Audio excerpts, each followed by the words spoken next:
Dó, Sol. Deixa eu ouvir.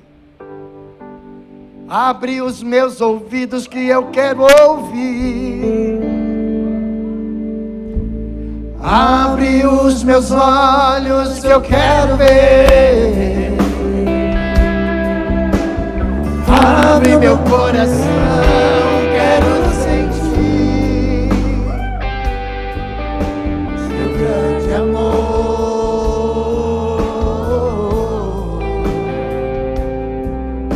seu grande amor.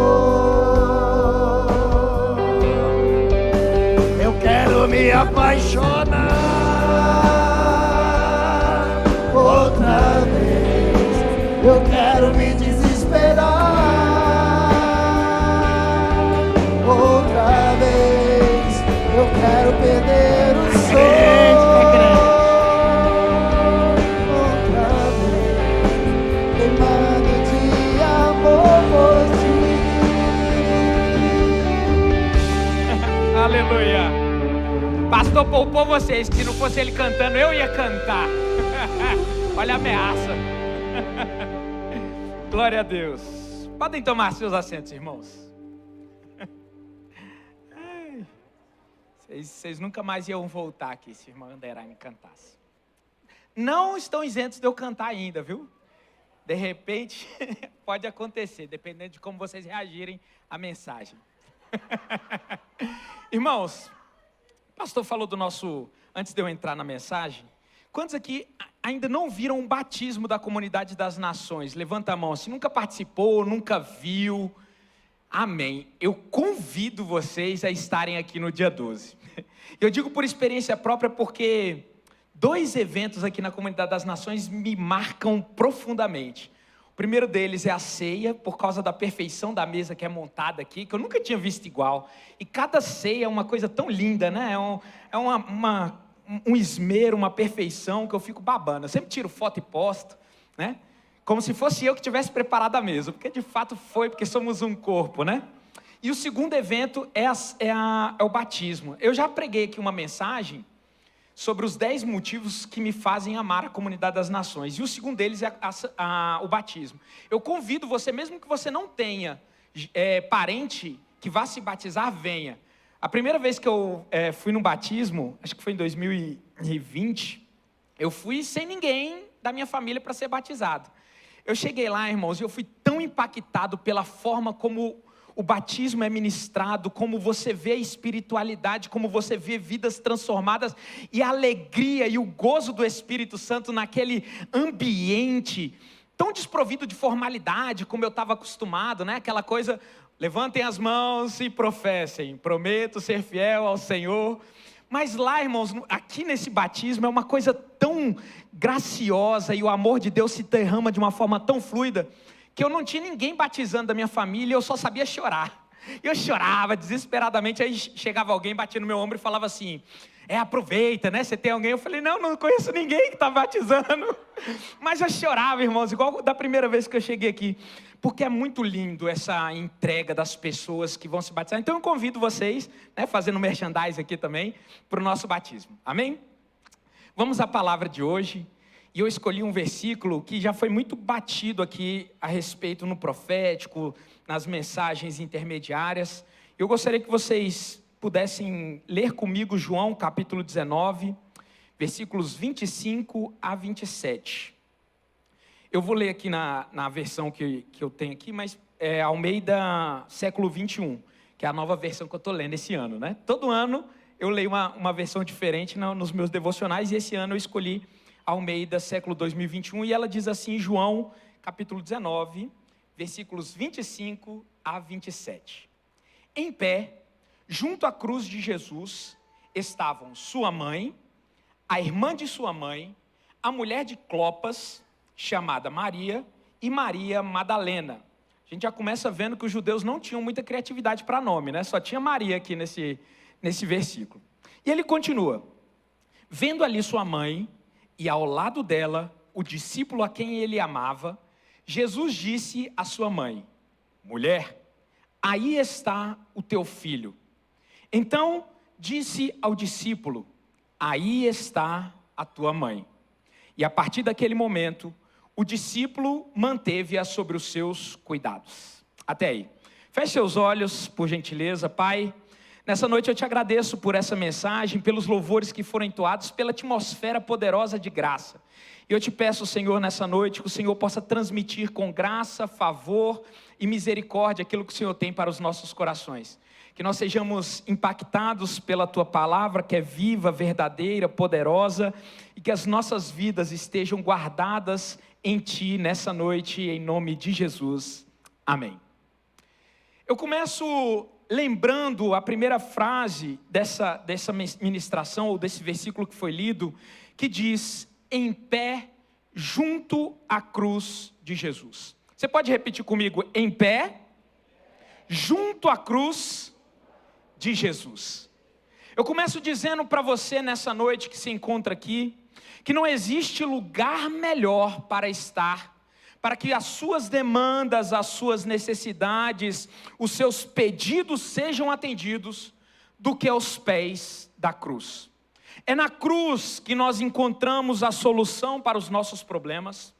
É aos pés da cruz que nós encontramos perdão para os nossos pecados.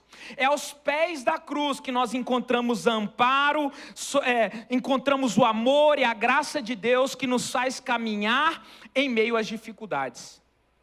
Isso é tão verdadeiro que Maria estava aos pés da cruz de Jesus.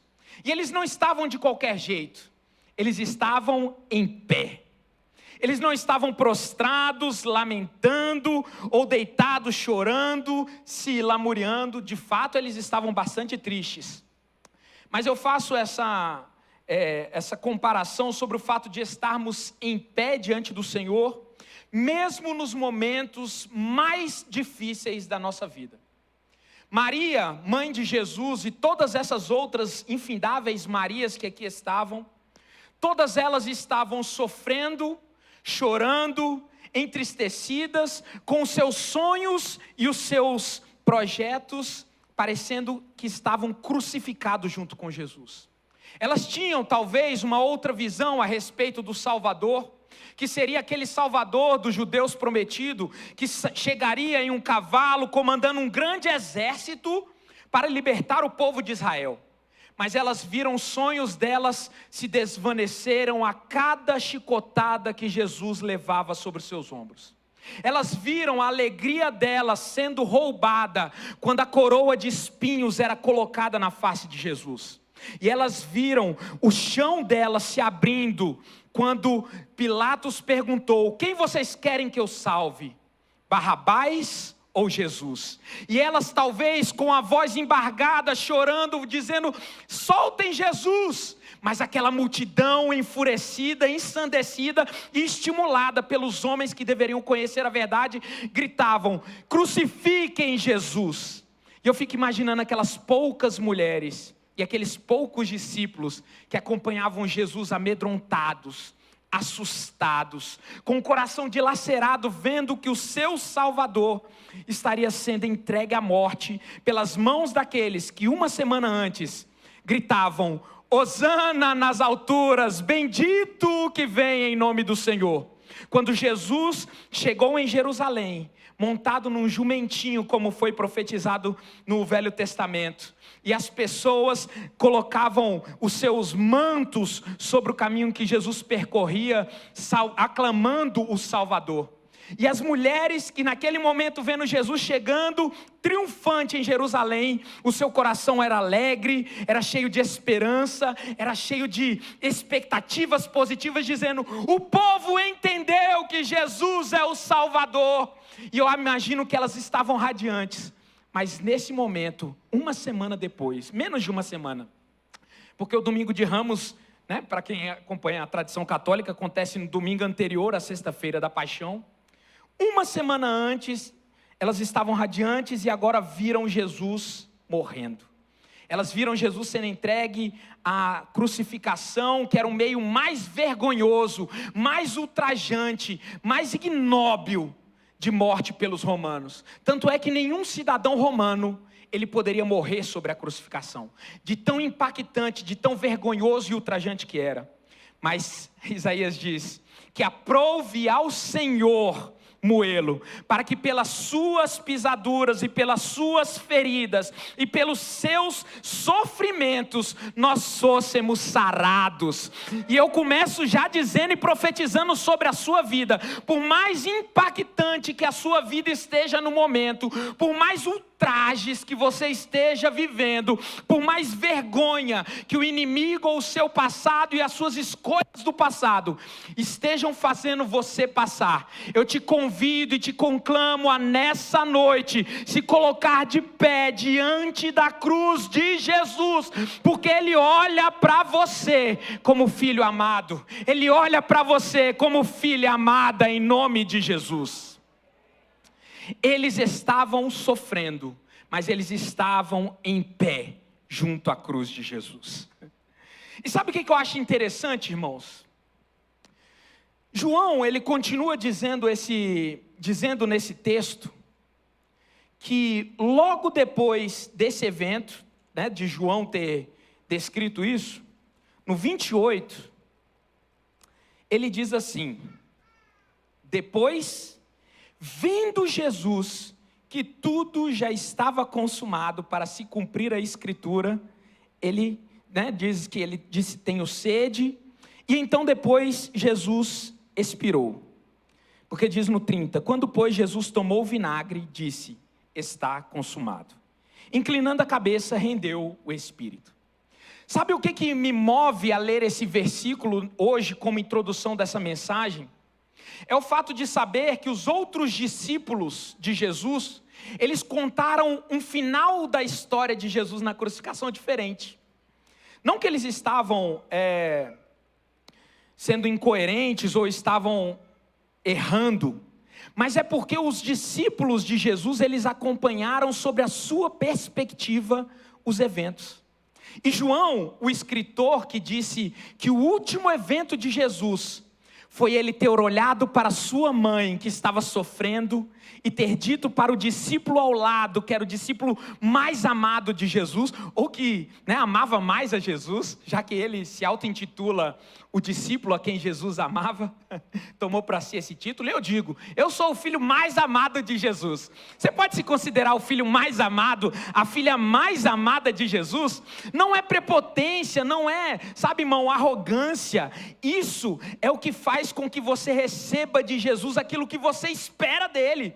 E eu não espero do meu Senhor Jesus nada menos do que um amor incondicional, do que graça superabundante, do que a misericórdia diária. Eu não espero menos do que Jesus, do que a graça dele me acompanhando no dia a dia. E é por isso que eu estou de pé diante da cruz do meu Salvador. Mas Mateus, ele fala que o último evento de Jesus foi ele ter dito lá, acho que está lá em Mateus 24 ou 25, ele diz que o último evento antes de Jesus expirar, na hora sexta, ali por volta de 3 horas da tarde, Jesus foi crucificado às 9 da manhã, para vocês verem o sofrimento, e morreu às 3 horas da tarde, ficou ali na cruz um bom tempo. E o último evento que Mateus cita, que era um dos discípulos de Jesus, segundo a tradição, era o cobrador de impostos, Levi. Ele diz que o último evento de Jesus foi ele ter bradado Eli, Eli, lama sabachthani, que significa Deus meu, por que me desamparaste? Então, pela visão de Mateus, o último evento de Jesus foi um ato de desespero.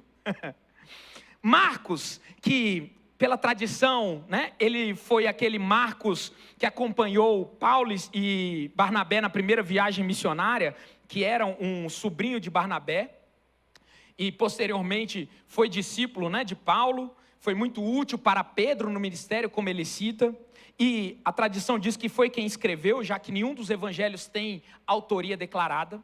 Marcos, ele cita que o último evento de Jesus antes de morrer foi o mesmo, um ato de desespero, um ato de entrega, dizendo Eli, Eli, lama sabachthani, ou seja, Deus meu, por que me desamparaste?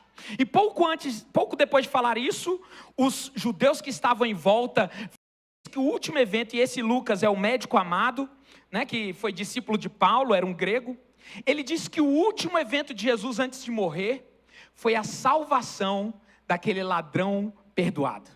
Observem que cada um dos evangelistas, ele tem uma visão diferente sobre aquilo que marcou ele no último evento de Jesus.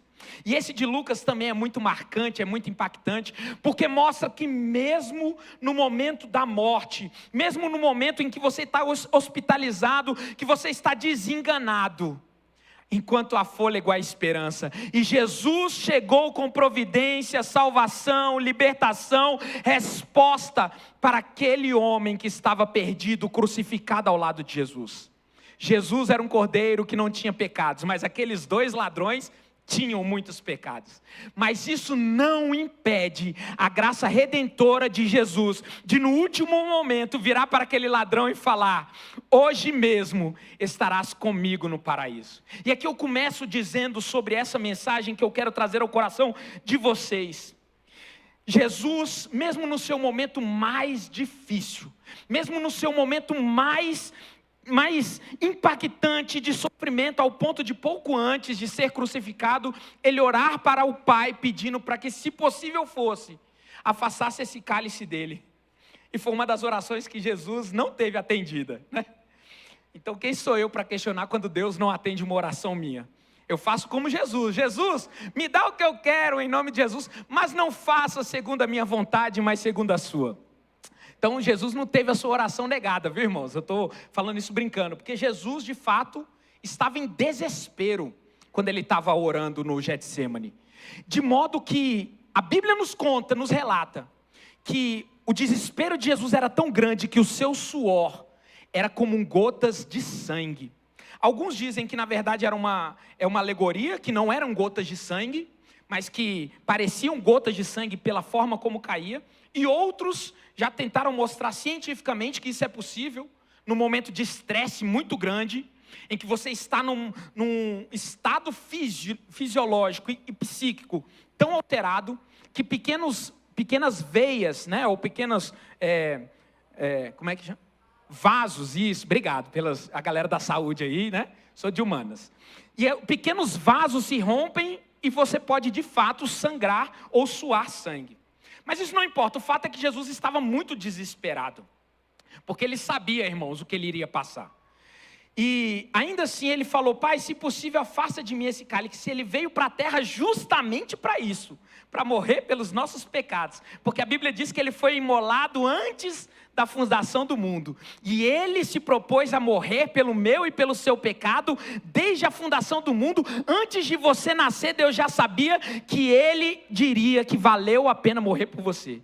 Mas no momento X, ele ficou com medo, ele teve receio e pediu ao Pai que, se possível, fosse afastasse. Então, não se envergonhe, irmãos, se em algum momento da sua caminhada você esteve com medo de prosseguir no seu propósito. Não fique com medo ou não fique envergonhado e não deixe a caminhada, se por algum motivo você estava planejando ser fiel e você não foi por algum momento. Não fique desesperado se você é humano ao ponto de não ser perfeito, porque o nosso Senhor Jesus, Ele é perfeito, e Ele veio à terra para dizer: está tudo bem ter medo, está tudo bem ter receio, mas você tem um Jesus que cuida de você nas tribulações, como Ele cuidou desse ladrão da cruz, e como Ele cuidou de Jesus e de Maria aos pés da cruz.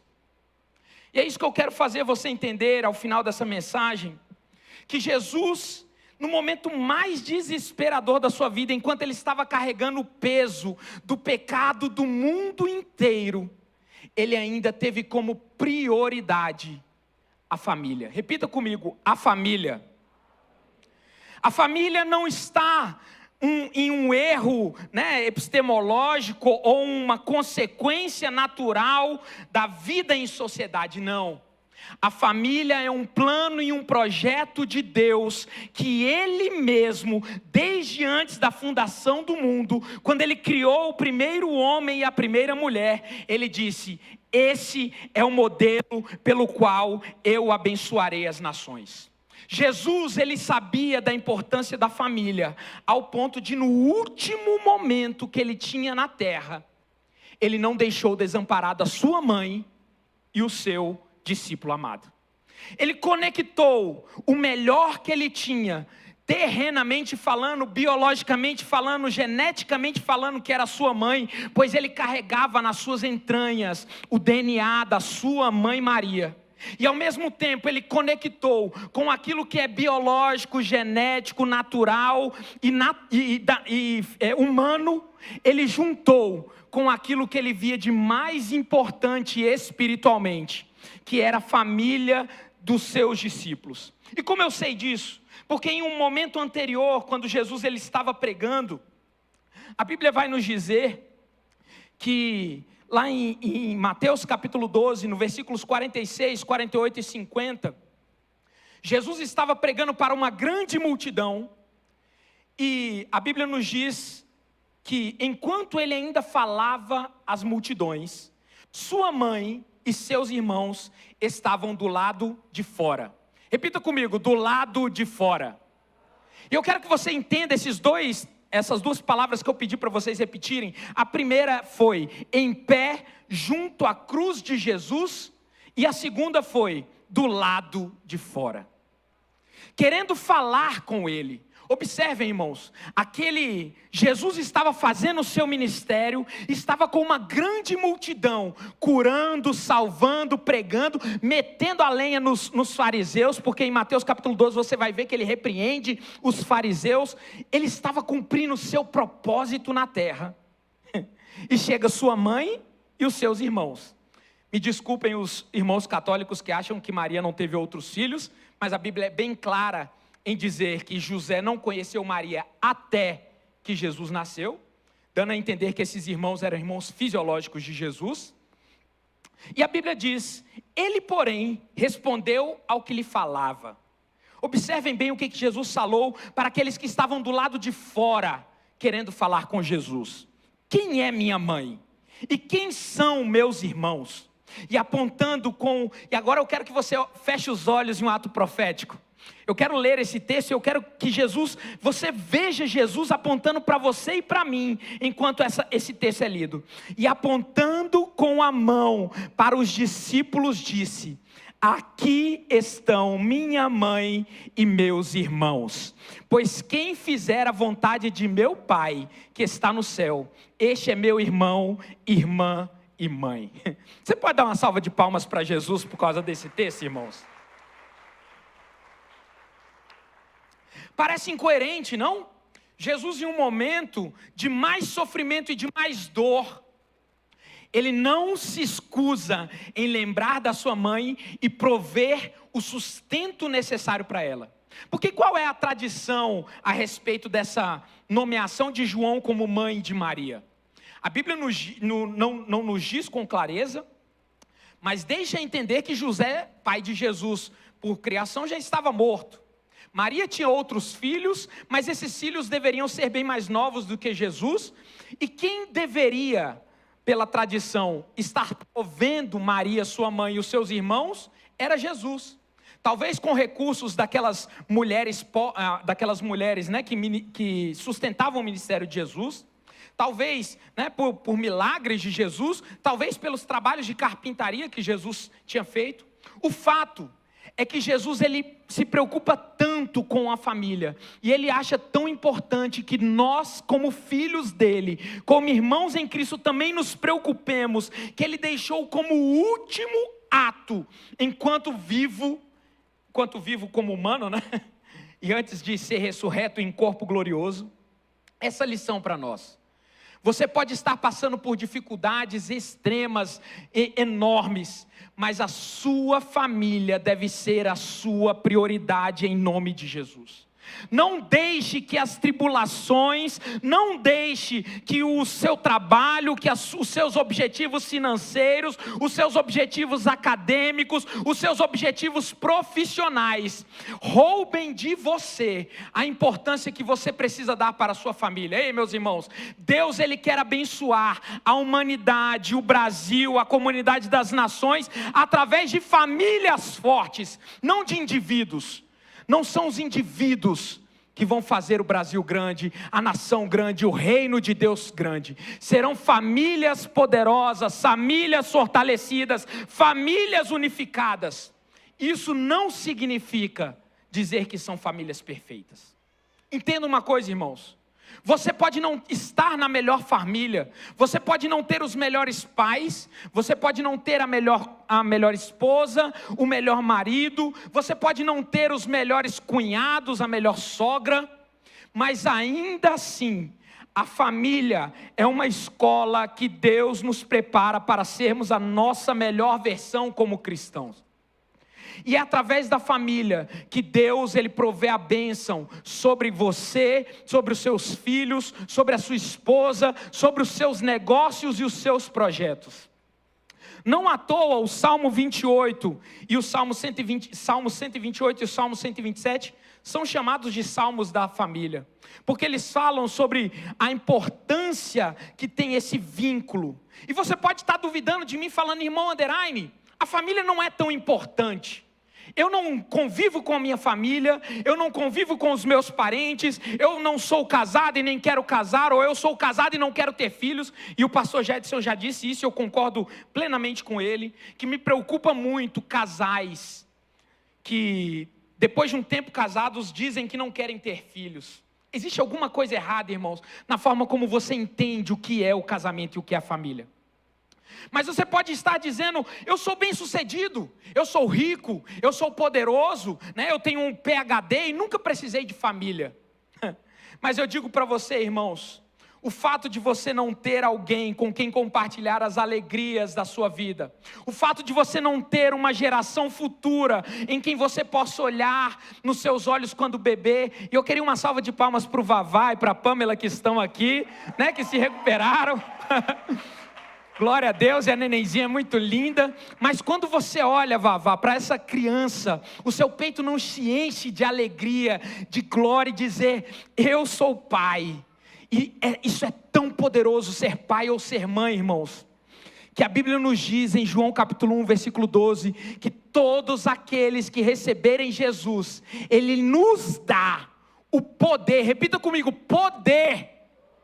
Não é apenas uma qualidade, não é um título, não é apenas um nome, é um poder de sermos chamados filhos de Deus. Ei, na filiação existe poder, na filiação existe autoridade, na filiação existe acesso. E você nessa noite, eu continuo essa ministração perguntando, você tem honrado os seus pais? Porque a Bíblia nos diz no mandamento que honra o teu pai e a tua mãe, para que se prolonguem os seus dias na terra. Jesus pode parecer nesse texto, que a gente leu em Mateus capítulo 2, que ele estava desonrando a sua mãe. Mas não, irmãos, ele não estava desonrando a sua mãe, tanto que no último momento da sua vida, quando Maria estava em pé, junto à cruz de Jesus, ele se lembrou da sua mãe. Então nesse texto de Mateus capítulo 12, muitas vezes ele é utilizado de uma forma errônea por nós evangélicos, né, para tentarmos fustigar os nossos irmãos católicos, né, dizendo, tá vendo? Jesus brigou com a sua mãe. Irmãos, nada a ver. Jesus amava a sua mãe e você deve amar os seus pais, porque nós somos filhos de Deus e seguimos os passos do nosso mestre. Mas Jesus estava com a sua melhor versão, ele estava pregando, ministrando, curando, salvando, e nada poderia impedir o agir de Jesus. Ele tinha pressa, ele tinha fome, ele tinha sede por salvar. E essa multidão aqui, ela representa que o sacrifício de Jesus não foi em vão. Essa multidão aqui e os filhos de Deus espalhados pelo mundo mostram que esse sofrimento de Jesus e essas palavras ditas em todos os evangelhos mostram que não foi em vão as pisadas de Jesus sobre a terra. E o detalhe é que os irmãos de Jesus estavam do lado de fora. E com isso eu trago uma meditação para o seu coração. E aí eu já caminho para o final dessa ministração. Eu ainda não tinha dito eu amo vocês. Eu estava esperando esse momento para dizer eu amo tanto vocês, irmãos. Até o último, lá do fundinho, que eu não estou conseguindo ver porque o Delcimar falou que é cego, eu também sou. Se eu tirar o óculos eu não enxergo nada.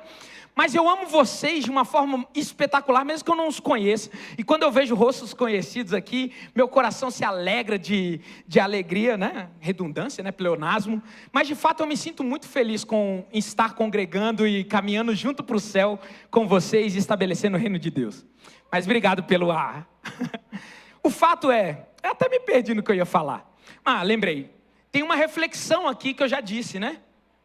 Maria, ela foi atendida pelo seu filho, e João também teve as suas necessidades de afeto, de carinho. Naquele momento mais difícil que ele achou, cara, perdi o meu mestre, perdi o homem que eu entreguei tudo, eu larguei a minha profissão, larguei os meus pais, larguei os meus sonhos e os meus projetos por causa desse homem, e eu amo tanto este homem que agora eu sei que vai morrer. E Maria, que embora em algumas passagens, lá em Lucas, capítulo 2, versículo 19, no 51, que são duas passagens, a primeira delas, né? Quando os pastores se aproximaram de Jesus e adoraram a Ele, quando Jesus nasceu, e a Bíblia diz que Maria guardava tudo no seu coração e meditava sobre isso. E a outra passagem em Lucas capítulo 2, versículo 51, quando Jesus, ele fica lá em Jerusalém depois da Páscoa, né? Maria fica desesperada como mãe, né? Toda mãe fica doida quando o filho some, e aí ela foi atrás, achou Jesus, e Jesus disse para Maria e José, de uma forma parecendo até ríspida: não sabeis vós que eu tenho que cuidar dos negócios do meu pai? Um molecote de 12 anos falando isso para a mãe. Se fosse minha mãe, ela já tinha me dado uma latada na orelha, rapaz, há muito tempo. Mas Jesus é Jesus, né, irmãos? E Maria também disse que ela guardava tudo no seu coração. Então Maria não estava totalmente alheia ao que ia acontecer com Jesus, eu acho, né? A Bíblia não diz que ela sabia do destino trágico de Jesus, sabia que Jesus ia ser o Salvador. Talvez ela não soubesse, né, como seria, através da morte. Mas o fato é que ela estava lá, e ela recebeu do seu filho amado, no momento mais triste da vida dela, um consolo. E o seu discípulo mais amado, ou aquele que mais amava Jesus, no momento mais trágico da sua vida, também recebeu consolo. Repita comigo: consolo. Ei, Deus me trouxe aqui nessa noite para dizer que se você se colocar de pé junto à cruz de Jesus e não do lado de fora, cheio de vergonha, de questionamentos, de dúvidas, sabe, irmão, de autoritarismo ou de certezas, não, eu sei que Jesus me ama, mas eu não quero congregar, eu não quero fazer parte de congregação porque eu fui ferido. Ei, saia do lado de fora. E o Wellington falou muito bem aqui na palavra de oferta, né, sobre aqueles que estão em casa, e o pastor, ele bate nessa tecla. Tem gente que desde a pandemia, irmãos, nunca mais botou o pé na igreja. Se você for esse, irmão, você está do lado de fora, né? É lógico que existe a Exo Church, e nós louvamos a Deus por isso. Dê uma salva de palmas para quem está nos assistindo pela Exo Church, irmãos. Sinta-se você que está nos acompanhando de longe e que não pode estar aqui, né? Sinta-se aplaudido por nós. Mas se você pode estar aqui, esteja em pé aos pés da cruz. Esteja conosco em comunhão, porque é na comunhão dos santos que o Senhor ordena a bênção, diz a palavra de Deus.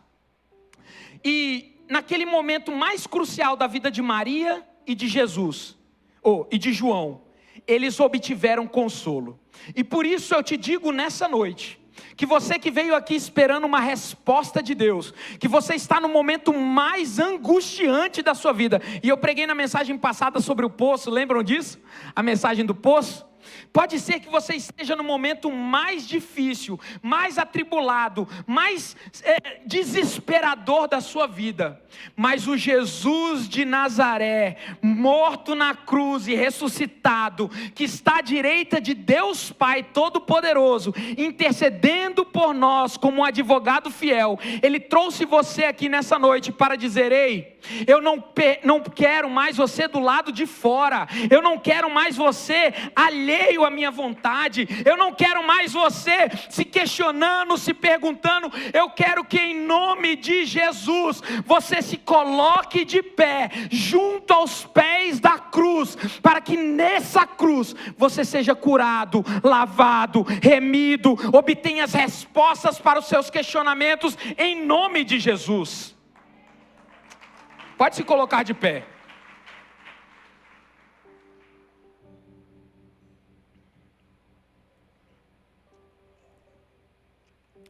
E eu gostaria de passar o vídeo, se possível, aquele vídeo que eu falei que eu ia passar no início. Se puder passar aí, passa agora. Tem alguém na mesa aí para passar?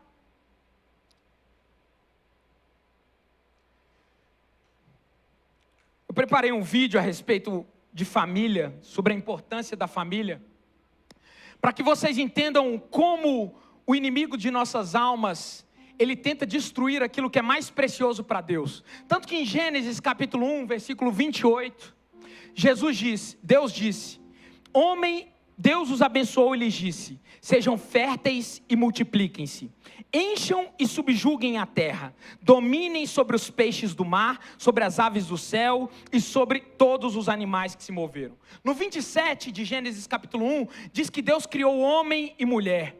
O projeto da bênção de Deus não é para você individualmente, não é para você como indivíduo, ser humano, como filho de Deus especificamente, é para você como família, seja família de discípulos, que é essa igreja, somos corpo, assim bem ajustado. Eu falei que ia cantar? Tá bem os ouvidos. Não é para indivíduos, mas a bênção do Senhor é para a comunidade, essa igreja. Por isso que você está no melhor lugar que você poderia estar. Vai dar para dar o vídeo aí? Dá o joinha aí se vai dar? Tá, estão fazendo assim. Então, enquanto a gente prepara o vídeo, eu vou lendo outros versículos. Por essa razão deixará o homem, seu pai e sua mãe, e se unirá à sua mulher, e eles se tornarão uma só carne. É na união dos seus poderes. Lembrei do Capitão Planeta agora. Mas é na união entre o homem e a mulher, na constituição da família, que Deus ele institui a bênção, como diz no Salmo 33. Marcos capítulo 10, versículos 6 e 9, também vai falar sobre o homem e a mulher. Por isso deixará pai e mãe e se unirá à sua mulher. Efésios 5, versículo 33, também fala, portanto, cada um de vocês também ame a sua mulher como a você mesmo, e a mulher trate o marido com todo respeito. E por último, Paulo escrevendo a Timóteo diz, se alguém não cuida de seus parentes, escute bem isso, se alguém não cuida de seus parentes, e especialmente dos da sua própria família, negou a fé e é pior que um descrente. Observem, irmãos, Jesus, ele achava tão verdadeiro isso que Paulo escreveu, que no momento mais desesperador da sua vida, ele ainda pensou na família. E você nessa noite, se você tem negligenciado a sua família, por causa dos seus estudos, por causa do seu trabalho, por causa das suas amizades, por causa do seu relacionamento que está instável, eu te peço em nome de Jesus, coloque essas coisas de pé diante da cruz de Jesus, para que você seja curado, restaurado, lavado, remido, e para que a sua família seja um local e um sustentáculo de paz, de graça, de favor e de bênçãos para você. Família não é um lugar de destruição, não é um lugar de brigas, ainda que não seja perfeita, porque nenhuma família foi. A de Noé, tivemos um filho, que zombou dele. A de Abraão teve problemas, todas as famílias têm. Mas é na família que o Senhor ordena a bênção. Vai dar ou não? Vai dar certo. Em nome de Jesus. A gente entrou numa lombra dos 90 para cá, de se colocar numa posição defensiva, de dizer não, a gente não quer destruir família nenhuma não. A gente só quer amar. Ou não, a gente não tem nada a ver com promiscuidade não, a gente até casa, a gente até tem filhos, a gente até constitui família, e isso é de um retrocesso político violento, que violenta inclusive a história de constituição do movimento LGBT na América Latina, violenta a história dos ganhos e lutas feministas na América Latina. Então cabe a radicalização nossa também de afirmar com todas as letras o que é uma estratégia política crítica antissistêmica. Porque vocês querem destruir a família. Sim. Queremos. Não é? E se a gente não quer, não vai ser ameaça. E se a gente não é capaz de perceber isso, a direita faz questão de corrigir nossa burrice, porque eles falam isso pra gente. Essa retórica da direita é a direita dizendo, vocês só são ameaça se quiserem mexer na família. Vocês só são ameaça se quiserem desregrar o sexo. Se quiserem desnormatizar o desejo. Vocês só são ameaça se mexem nisso daqui. E a gente vai dizer o quê? Então a gente não quer ser ameaça? Não, se a gente quiser ser ameaça, está todo o caminho traçado. É ali que a gente vai mexer e é ali que a gente tem que mexer. O louvor pode começar a tocar. Eu quero que, diante de tudo isso que foi pregado, e dessas palavras que foram ditas num evento, o discurso foi feito em 16 de outubro de 2019, e é de Vitor Zaparoli Borghese, que usa o nome social de Amanda Palha, e já tentou uma vaga de deputado federal na Câmara dos Deputados. E tem alguns cristãos que dizem que família, que igreja e política não se misturam. No evento Seminário Internacional Democracia em Colapso, realizado pelo SESC São Paulo e pela editora Bom Tempo. Essa é a realidade, irmãos, que você, filho de Deus, enfrenta a cada dia ao se dizer filho de Deus, ao dizer que você serve a um Deus verdadeiro e ao dizer que você é contra essas pautas que tentam desestruturar a família. Ei, é na família que você encontrará sustento, amparo e cura para os seus problemas. Por isso que se Satanás tenta usar pessoas para dizer que a família está sendo destruída, nós, em nome de Jesus, nos lembramos do exemplo do Filho de Deus, que no último momento lembrou da família. Ei, famílias fortalecidas significam uma sociedade fortalecida. Então nessa noite, que a sua família, em nome de Jesus, ela seja fortalecida no Senhor e na força do seu poder, que toda desinteligência caia por terra, que toda falta de perdão, ela seja cessada em nome de Jesus, que o Deus vivo, o Deus poderoso, que é Pai, Filho e Espírito Santo, Ele entre com providência em lares feridos, em matrimônios rompidos, em pais e filhos que não se entendem mais, porque é na família que o Senhor dará vitória para o seu povo, em nome de Jesus. Recebi um novo coração.